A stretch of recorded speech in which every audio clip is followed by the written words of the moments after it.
I said I would be back to talk about One Piece, and here I am. The obsession continues. Welcome back again, everyone. I'm working on starting on One Piece Season 1, the live action, but while I am getting ready to dive into that, first things first, we gotta talk about the manga. And I say that because my manga is on the top. We're not going to be talking about Baroque works, though, as this over here is volume 17. We're going to be talking about the East Blue Saga. And I want to tell you my thoughts on this overall big arc by talking about the little individual arcs that make it up and what stood out for me.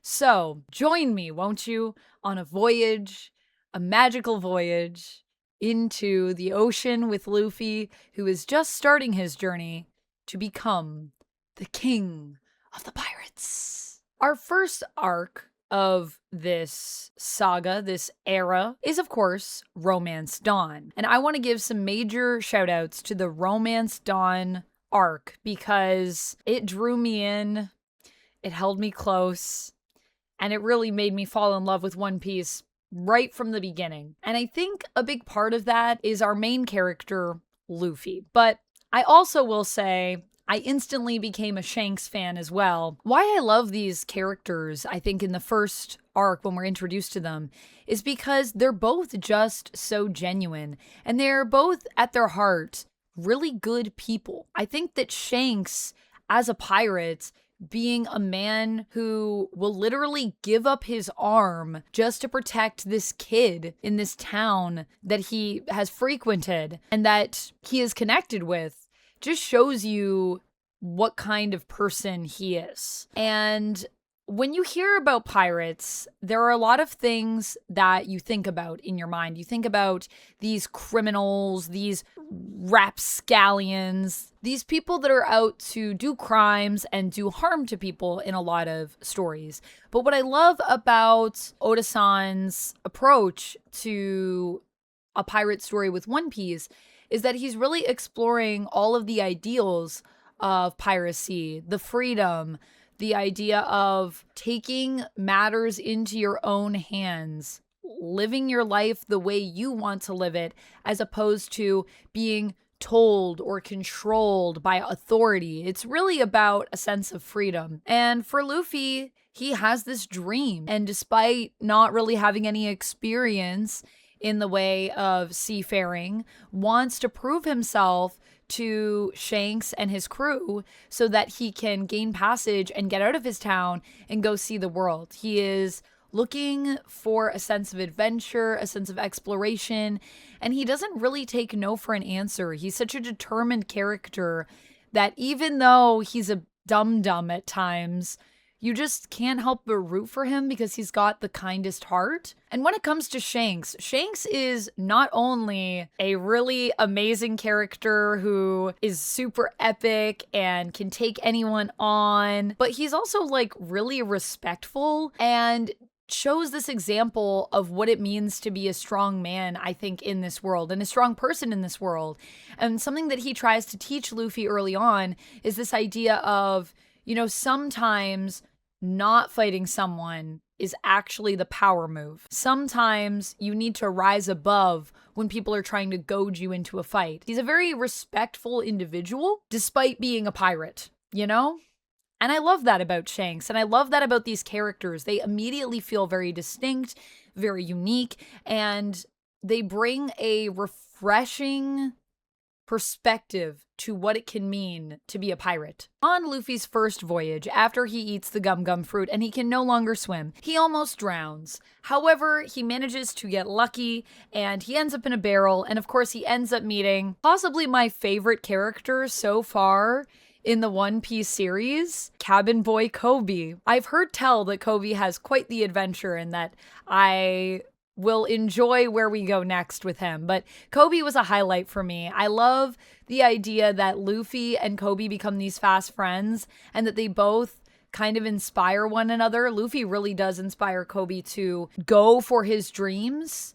And I think that Kobe becomes a true friend to Luffy as well, despite the fact that they're on two totally different paths. Kobe wants to join up with the Navy, and Luffy is like an enemy of the Navy. He wants to be a pirate. Oh no. And I love that even though they're fast friends, and I would say even though they're apart right now, I would say best friends. I know that they're going to be on opposite sides at some point, and I can't wait for their paths to cross again and to see where they wind up in the future. We also get introduced to Alvida on this first voyage. I loved her. I just think she is such a cool villain, and I can't wait to see more of her again, which we do later on in East Blue, and we'll come back to that, but instantly loved her. And of course, we get to recruit one of the first members of our crew, and that, of course, is Roronoa Zoro, or Zolo, depending on how you prefer. I will say, when I first learned that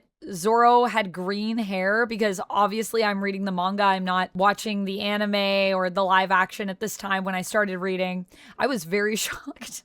I did not picture him with green hair. I did, however, immediately really like this character as well, because he is like the main character of what you imagine most manga and anime to be. He is epic. He is so good in a fight. He's a big tough guy, you know, and he's on this mission to capture pirates initially. And yet, of course, Luffy meets him and he's like, this guy's gotta be on my crew. I want him. And yet, despite him being a character who is out to prove that he's the best swordsman and who does seem to be working on, quote unquote, the right side of the law, he finds himself completely tied up here in Shell's town. And Captain Morgan is the one ruling this town. And while he is supposed to be this naval captain, he ends up being a very corrupt individual. So right away, we're also getting into the world building and the idea of, you know, pirates exist here. We've already met some that seem to be pretty good-natured, and yet our first experience with the Navy is this corrupt individual. But that being said, even the people that work under Captain Morgan don't necessarily agree with his viewpoints. So Captain Morgan is not the status quo for the Navy, but I love that right away we're delving into corrupt authority figures. I just think that that makes a lot of sense too for a pirate story where the pirates are the heroes. What I also love about this story is it's very exciting. You never really know where Oda's gonna take us on the journey. He keeps you on your toes and he makes every moment feel like it could be life or death. When Kobe is in the middle of the crossfire, when Zoro and Luffy are going up against the Navy, I was afraid. And granted, this was my first time that people were in danger, so of course I was afraid. I didn't know how much Ichiro Oda does not usually let his characters perish. That is, they survive a lot. And I've seen a lot at this point, even in volume 17 where I am currently, that I think it's insane that we've even made it this far. We also get introduced to Helmeppo, who is the son of Captain Morgan.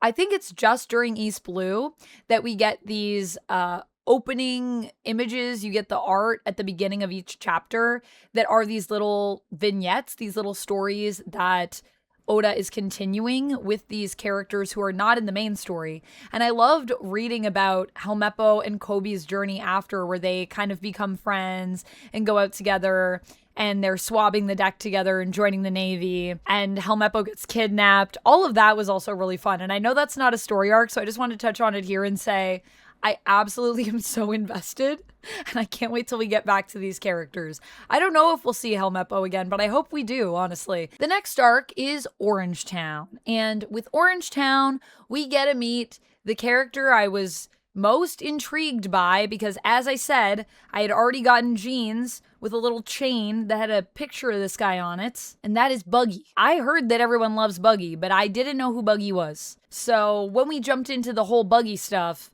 I was like, oh, this guy's crazy. What the heck? He can take his limbs apart, that blew my mind. And I thought Luffy was super powerful, but seeing Buggy scared me. I think he is a really great villain. I'm glad he's a recurring villain. I love his design with his hair coming out of his hat. What even is happening there? And of course, this was just the beginning of me being introduced to how much Oda-san loves making characters with weird hairstyles. I did not know what I had in store at this time ahead of me. I did not know about Mr. 3, but I was going to find out later on. But that's, of course, a tale for another video when I talk about Baroque works when I'm done. So yeah, I absolutely loved Buggy and thought he was horrifying, just raising a town for fun.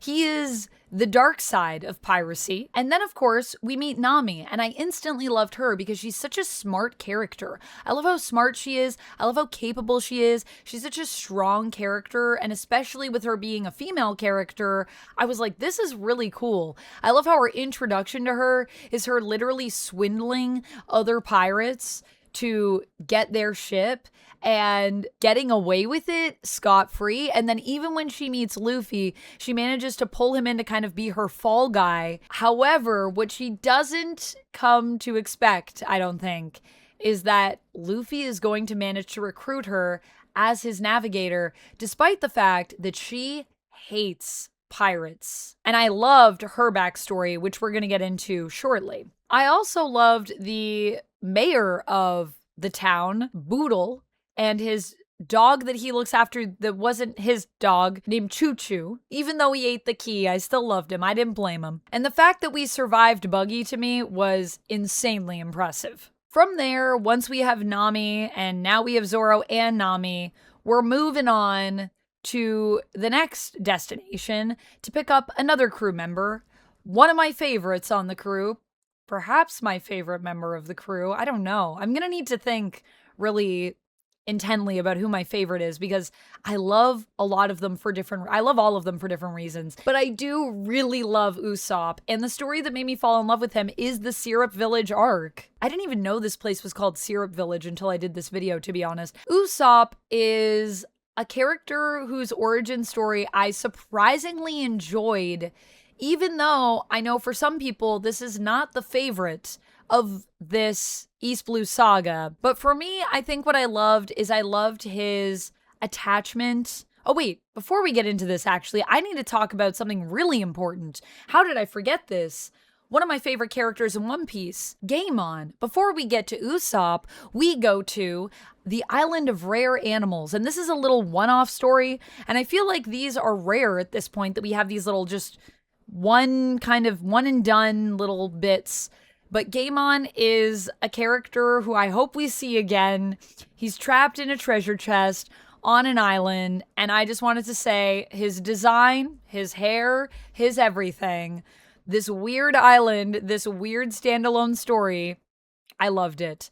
And it actually made me cry. The idea of Luffy not wanting to throw down the treasure chest to Gaimon because he knows Gaimon's been there his entire life, a lot of his life, like 20 years, I think he's been on the island. And he's been trying to get to these treasure chests. And when they reveal that they're empty and Luffy just doesn't want to throw them down because he doesn't want to disappoint Gaimon, I was like, this is really sad. And I really love it. So I felt deeply for him, and he still remains a character that I think of often, even though we haven't seen him in a very long time. A very long time. I don't know if I'll ever see him again. He may never appear again. But I'll still be thinking about him on his island of rare animals. Anyways, back to Syrup Village and Usopp. Usopp I think I really loved because he is this entertainer, sort of. He loves telling these tall tales and inspiring people with his stories. And he loves weaving these tales to become the hero he wants to be in his mind. And while Usopp is not the most talented of the crew, I just feel that he's one of those characters that I love because he is on this journey to become a great pirate and adventurer, and his approach to it is so different. It's really all about like creating the idea of who he wants to be and finding out who that is. And then oftentimes surprising others and surprising himself by being brave and standing up and doing these things that normally I think Usopp would have hidden from. I loved his relationship with Kaya, and there were moments when that relationship was just really heartbreaking for me. I thought the story with Kaya and her butler, who turns out to be Captain Kuro, to be amazing. And Captain Kuro is a really frightening villain. I really liked him. He's not my favorite villain in East Blue, but he's up there. I think his whole thing with moving his glasses up and that being the hint that he was who he was, I thought that was really, really neat. And I actually did notice when I was reading it for the first time, it's kind of weird the way he's always pushing his glasses up. I thought that was odd. I thought it was odd because I do that sometimes, and I was like, is that just like a character thing? I don't know. I think I do it that way because I don't want to get fingerprints on my glasses, to be honest. Not because I have claws that I'm hiding. At least not as far as you know. And then next up was, this is a hard arc for me to talk about because I love Baratie. I think the Baratie is really cool. I think the characters we get are really cool. Obviously, I love Sanji. I love the chef. I love Sanji's backstory. I think Sanji actually is my favorite backstory of them all. Like, I love Nami. I love Usopp. Zoro's all right. Zoro's backstory did make me cry, but Sanji's backstory is dark, man. I thought it was really, really well done. The whole idea of the chef basically giving up his foot, even though that was like, his whole thing was his feet. I thought that was so touching. Him wanting to be mean kind of to Sanji to make him go because he knows if he isn't, that Sanji will just stay, and he believes that Sanji needs to get out there to make his dreams come true. He can't just stay on the Baratie for the rest of his life. There's just so much there that feels really heartfelt and really inspiring. But in terms of the villain of this arc, this is Don Krieg, and I really hated Don Krieg. He's just so smug, but he's like one of those people that just talks big, but can never put his money where his mouth is. And so it was satisfying to see him get beat, but I also just felt it was a lot of buildup for a character that ultimately sucks. However, we were also introduced to Hawkeye, to Mihawk in this, and I love him. Hawkeye's Mihawk is probably the highlight of this arc for me, other than Sanji's backstory. And I think why I love him so much is I love everything that he also represents for Zoro's character. And I loved their fight, that it was so devastating, and yet Mihawk wasn't even really giving it his all. And this idea that he decides to spare Zoro because he believes that Zoro will be good enough to actually give him a good fight in the future. All of that was amazing. And just how Mihawk comes in and handily, like, just cuts Don Krieg's boat in half. And he's like, you're sailing the Grand Line and you can't even take it at all, like it almost destroyed you. Me, I sail by myself on a ship alone and nothing phases me. Such a cool character. And then of course we have my favorite arc, which is Arlong Park. I am absolutely in love with this arc. I definitely think it's the best arc of East Blue. I think Arlong's the best villain. I loved Nami's backstory. It was really heartbreaking with her sister and her mom, who I cannot wait to see what they do with her mom's hair in the live action. I haven't seen any photos yet, but I am very excited to see what they do with Belmare's hair, because her hair is something else. I love Belmare as a character, though. I kind of usually read her with a bit of like a raspy voice, because I imagine she's seen a lot in the world. And I love Belmare. She's tough as nails, but she's also stacked. And of course, there's Momu that's in this arc, the sea cow. I loved the sea cow's design. I loved him as a sea monster, and I also just think he's so cute. And while I love Arlong and the fishmen in general in terms of his pirate crew, there was one that stood out to me that I love beyond them all. And that, of course, is Hachi. I love Hachi. I think he is so, like, honestly, I was, like, kind of rooting for Hachi. I'm not gonna lie. I wanted Hachi to be okay, because I actually just kind of, I think he's very lovable. Is that weird? Is that weird that I like Hachi? Is like an octopus guy. Could he be redeemed? Maybe one day. Maybe not, because we've defeated Arlong. I don't know if Arlong will come back. I honestly don't think we've gotten a villain as great as Arlong since I saw him at this point where I'm at. There's been some cool villains, but none as cool as Arlong. So defeating him was huge. And everything that happened with Nami, her questioning, everything in regards to the crew and her place in it and her future, and everyone standing up for her and standing up to protect her and her people in Kokoyasi village, I thought was really inspiring. And it really just felt like the crew had finally fully come together as a team, even though a lot of them were split up for the story arc. And I love how there are times where clearly Oda-san does not want to write about what everyone's doing, so he'll just be like, I don't know, Zoro's having a nap or something. He's passed out from the Mihawk and he's chilling. He's just chilling. And with the next and final arc, everyone gets a little bit of time to relax and unwind, which I also enjoyed in Roguetown, or as some people call it, Loguetown. I liked this arc as a nice little relaxation, like let's go shopping, let's all kind of go do our own thing in Roguetown. Obviously, Roguetown is also famous as it's where Gold Roger was born and executed, and I know in the live action when I watched the first episode, that's kind of where we start everything off. So this is also a very important location, especially for Luffy, but I honestly loved following along with Zoro the most during this arc. I loved his meeting with Tashigi and their kind of connection, even though once again we have another thing where Zoro's with pirates, even though he used to be a bounty hunter who hunted pirates, and Tashigi is basically working with the Navy and she helps him pick out some swords. I thought this was a really, really sweet little meet cute that they have,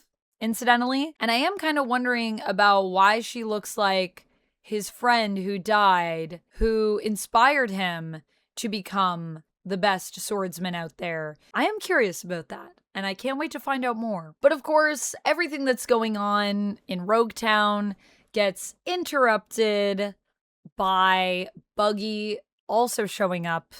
And then there's a huge storm, and Alvida returns, but nobody recognizes her because Alvida looks totally different here because she ate the slip fruit, or the subi no mi fruits, perhaps. So I thought that was pretty fun, getting that whole, who is this? Then she's like, I'm this person. And like, no, that doesn't make any sense.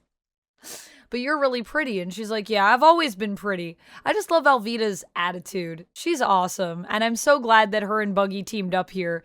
What a fun time. What a great villain team up. And of course, with us escaping the storm and getting out to the sea, we are now on our way to sail to the Grand Line. End of Romance Dawn. And what a fun arc this was to get me introduced to all of these characters and learn their backstories. And personally, I cannot wait to discuss with you how much fun I have been having on the Grand Line in Baroque Works, because this next period has just been insane. Everything that we've seen. Grand Line blows my mind, and I can't wait to see how they approach all of this in season 2 of One Piece, because it's been a really fun time. That's all I have for this video. Thank you so much for watching. I would love to know how you feel about One Piece, and let me know what your favorite period era arc is in One Piece. What is your favorite overall arc, and what is your favorite maybe individual arc, even from East Blue? What's your favorite? Let me know. That's all I have for this one. I'll see you next time, and until then, friends, stay nerdy. Bye! And if you like when I talk about One Piece and you didn't hear me rant, you gotta check this out.